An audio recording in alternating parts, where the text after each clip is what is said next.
So now, myself, because I am a different person, I decided when you go to chapter 12 in my book right here called Millions of Dollars Worth of Wisdom, you will see that I talked about Myron Golden, Kendall C. Wright, Les Brown, Eric Thomas. But at the end of me talking about these individuals, I said that even though I respect every single one of these individuals, I have to be true to myself because I have my own unique story. All right. When have you heard of a shoe shiner interviewing over 10,000 individuals? When have you heard of a used car dealership, a used car dealer interviewing over 10,000 business professionals? This is my story. And also, my story is unique. So when you see me sitting on a podcast, it's not going to be the story that Les Brown gave when he was left in an abandoned building with his twin brother on the floor by his biological mother. She left him there. It's not going to be that story. Yes, he has a certain grit and a certain grind that I may not have because I wasn't left on the floor in an abandoned building. Or Myron Golden, he's walking with a limp. He's walking. He's rich as I don't know what, but he's walking with a limp. He has his story. All right, Eric Thomas was sleeping in abandoned buildings, eating out of trash can. That's not my story. All right, but I do have times where my stomach was growling. I do have times where I had to overcome obstacles myself. I do have times where I had to look at individuals as they saw me popping the rag inside of the airport, shining these wealthy people's shoes as they sat on the stand looking down at me. I had moments where I had to look behind and I saw people smiling while they walked past me. Was they smiling because they don't see this service being offered no more, or were they actually laughing at me? I had to make it up in my mind that I didn't care. This was a part of the journey. This was a part of who I am. So when you see me sitting down on the different podcasts that you see on social media, when you see me 6 months from now, a year from now, on these different podcasts, and I'm sharing my story, it's going to be a unique story because as far as I know, I have never heard a person that's in the shoe shine industry that's out here putting out books. I never heard a shoe shine person that's out here throwing conferences and doing some of these other things. This is a part of my story, and I am sticking to it. But what about you? Are you going to be true to yourself? I'm true to myself right now, to this day. All right, to this day.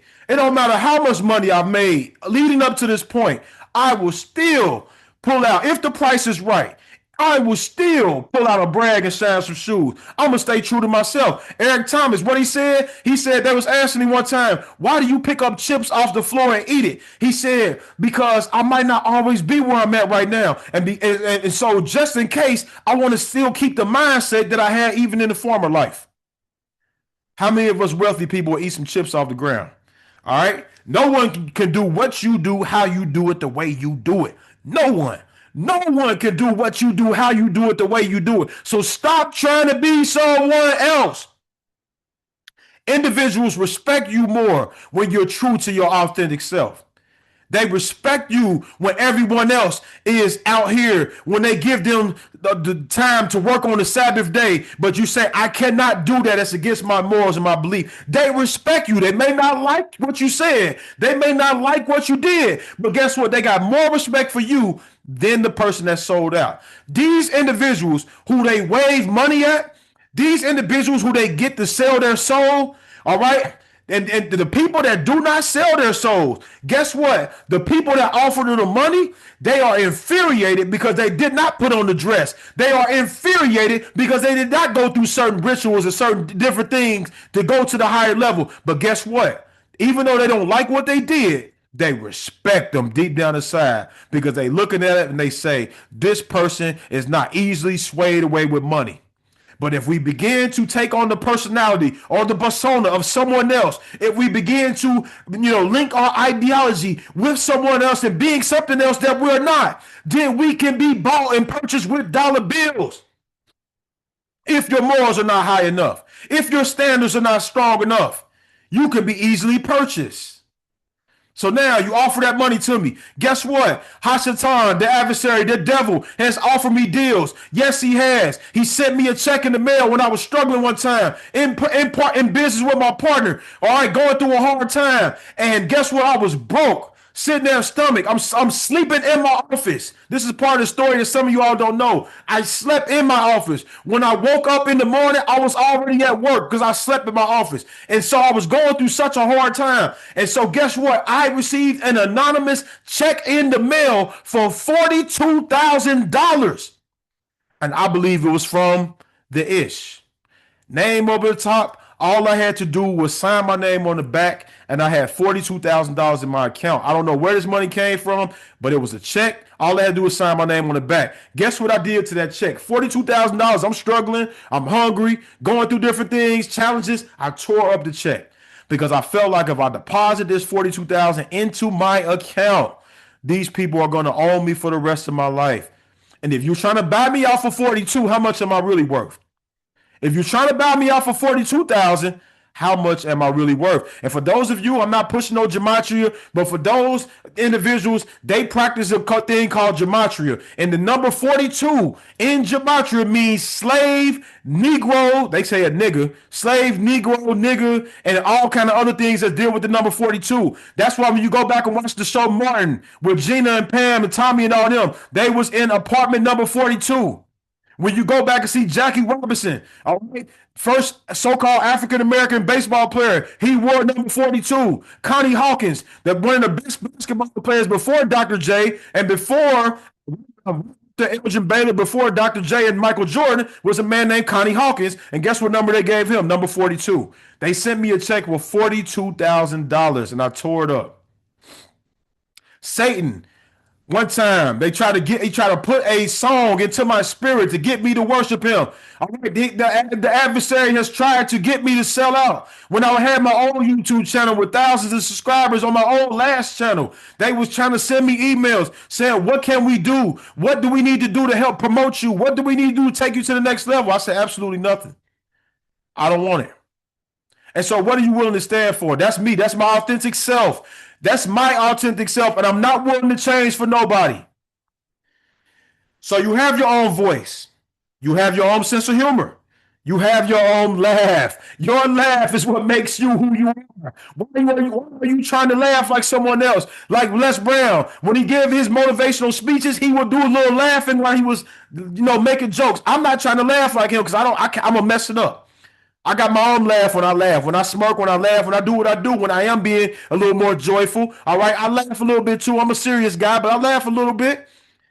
But that's my sense of humor. I got my own little sense of humor. I like to make fun of my children. I like to cap on my wife. I like to cap on Jaden. I like to cap on people. I like to make fun of them every now and then. That's my sense of humor when I'm around my family. Sometimes I might throw a little joke in there when I'm speaking to loosen up the crowd a little bit, to make them to be more receptive to the other things. I got my own little cry that I had. All right, my rhythm, my fashion, my identity, it is who I am.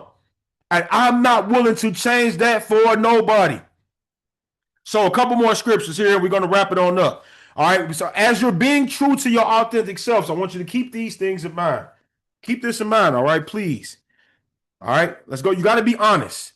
Proverbs chapter 11 and verse 1, it says, a false balance is an abomination unto the Most High, but he that deals truly is his delight. So for those of us that weigh things on a scale, you have to be, I hope your authentic self is not being shady. All right, I'm not encouraging no one on this line to be your authentic self if your authentic self is wicked.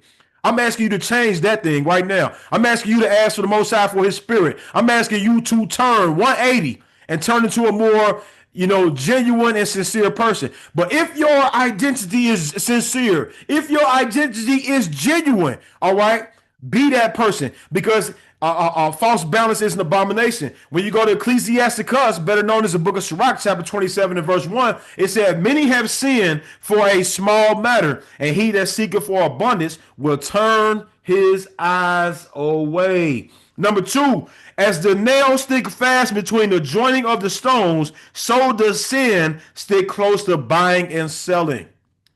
So when you're out in the marketplace and you're trying to be your authentic self, be honest. I hope that's a part of your identity, a part of your voice, a part of your choice, a part of your laugh, a part of your cry is authenticity and being honest and being that. Being quick, being ready. We talked about that mahar, that Hebrew word. All right, my ear. Be quick to be skillful, be ready to be, be liquid. So when we are ourselves, everything flows easily out of us, like the word mahar. It is easily flowing out of us. It's easy. We don't have to try so hard because we are being ourselves. And I just wanted to stop by today to tell you, be your authentic self. This is the advice that has been given to me off and on by interviewing probably over 10,000 different business professionals over a 20-year period. These individuals, so many of them have said, be your authentic self. Just be yourself. And so when I'm dealing with sales, I bring myself to the sales script. I bring myself when I'm shaking a person's hand. I give them a firm grip. That's one of the ways that people remember me by is my handshake. One of the ways that people are going to remember me by is my eye contact or my tonality. I'm going to be myself. I might even laugh when I'm talking to a customer because that is me. When I'm pointing at people's shoes, when I was pointing at people's shoes at the airport, I was pointing at their shoes saying, get those cleaned up. If they say, no, I'm not interested. All right, I would say, put your best foot forward. I'll keep pointing at their shoes. And then they look down their shoes. If they said I'm still not interested, I would jingle the pegs, the foot pegs. I would jingle those pegs. They would look down at their shoes, and next thing you know, they'll walk over there and they'll be patronizing me, support my business. If they said they was not interested in buying a car from me, guess what? I had a rebuttal for that. But guess what? I was myself in the process. So because I am myself every single day, I can look in myself in the mirror, and I do not have to have the feelings that the celebrities have when they go to bed at night, when they have to do certain things that they wish they never would have did, when they have to be someone else, when they have to put on makeup, when they have to do all kind of stuff, putting on looking like a straight clown, when they have to do all the stuff that they wish that they never had done. I can look at myself and say I was true to my authentic self.